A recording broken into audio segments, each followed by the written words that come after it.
levantando-se toda a assembleia, levaram Jesus a Pilatos.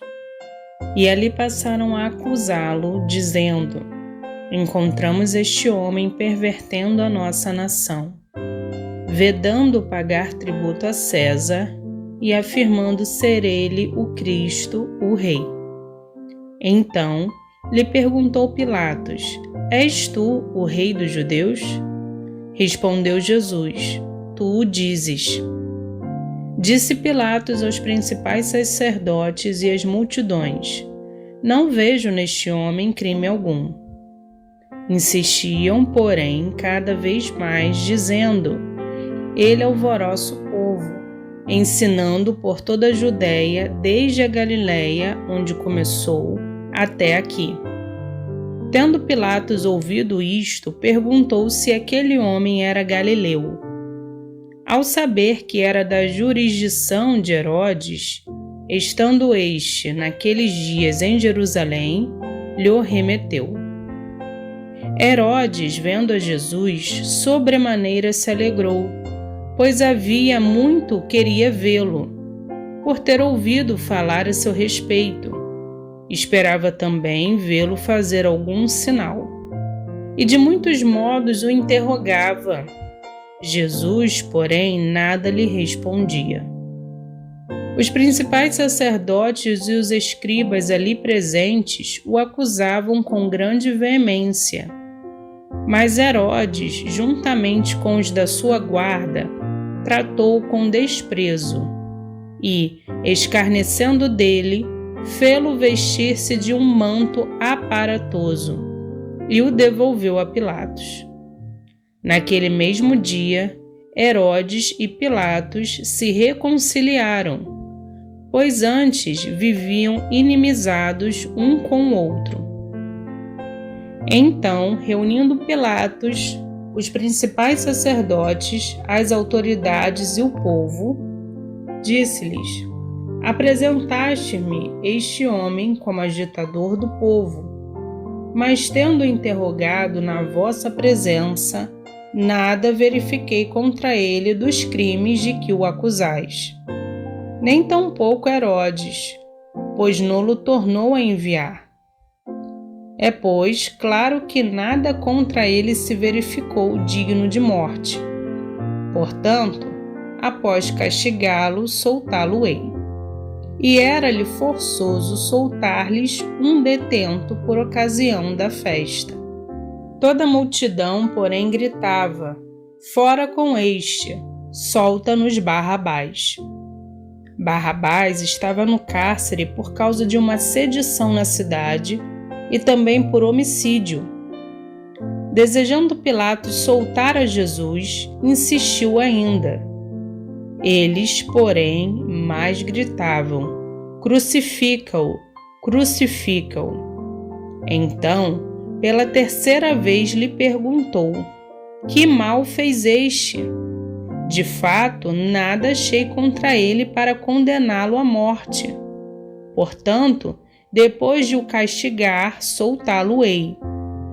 Mas eles instavam com grandes gritos, pedindo que fosse crucificado, e o seu clamor prevaleceu. Então, Pilatos decidiu atender-lhes o pedido.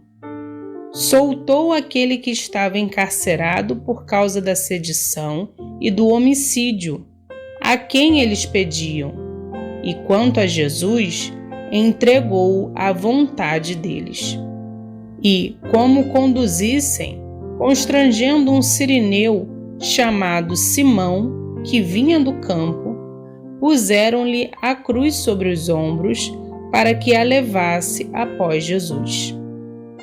Seguia-o numerosa multidão de povo, e também mulheres que batiam no peito e o lamentavam. Porém, Jesus, voltando-se para elas, disse: filhas de Jerusalém, não choreis por mim, chorai antes por vós mesmas e por vossos filhos.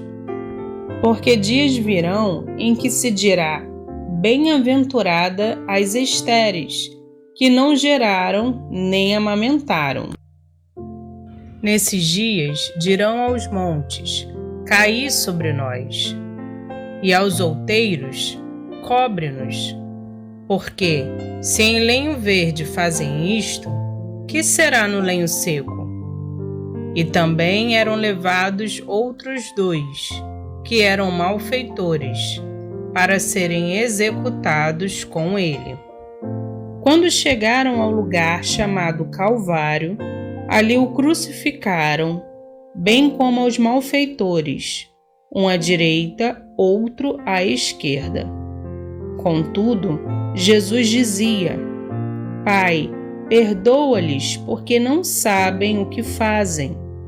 Então, repartindo as vestes dele, lançaram sortes. O povo estava ali e a tudo observava.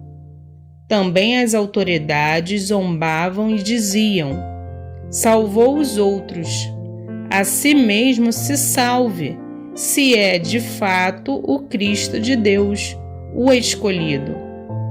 Igualmente, os soldados o escarneciam e, aproximando-se, trouxeram-lhe vinagre, dizendo: se tu és o rei dos judeus, salva-te a ti mesmo. Também sobre ele estava esta epígrafe, em letras gregas, romanas e hebraicas: este é o rei dos judeus. Um dos malfeitores crucificados blasfemava contra ele, dizendo: não és tu o Cristo? Salva-te a ti mesmo e a nós também. Respondendo-lhe, porém, o outro repreendeu-o, dizendo: nem ao menos temes a Deus, estando sob igual sentença? Nós, na verdade, com justiça, porque recebemos o castigo que os nossos atos merecem. Mas este nenhum mal fez. E acrescentou: Jesus, lembra-te de mim quando vieres no teu reino. Jesus lhe respondeu: em verdade te digo que hoje estarás comigo no paraíso. Já era quase hora sexta, e escurecendo-se o sol, houve trevas sobre toda a terra até a hora 9, e rasgou-se pelo meio o véu do santuário. Então Jesus clamou em alta voz: Pai, nas tuas mãos entrego o meu espírito. E dito isto, expirou. Vendo o centurião o que tinha acontecido, deu glória a Deus, dizendo: verdadeiramente este homem era justo. E todas as multidões reunidas para este espetáculo, vendo o que havia acontecido, retiraram-se a lamentar, batendo nos peitos. Entretanto, todos os conhecidos de Jesus e as mulheres que o tinham seguido desde a Galileia permaneceram a contemplar de longe estas coisas.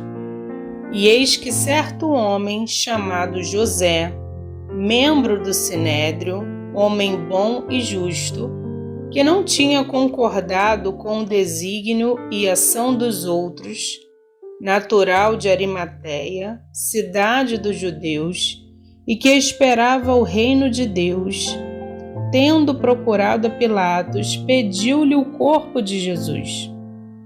E, tirando do madeiro, envolveu-o no lençol de linho e o depositou num túmulo aberto em rocha, onde ainda ninguém havia sido sepultado. Era o dia da preparação e começava o sábado. As mulheres que tinham vindo da Galileia com Jesus, seguindo, viram o túmulo e como o corpo fora ali depositado. Então, se retiraram para preparar aromas e bálsamos, e, no sábado, descansaram, segundo o mandamento.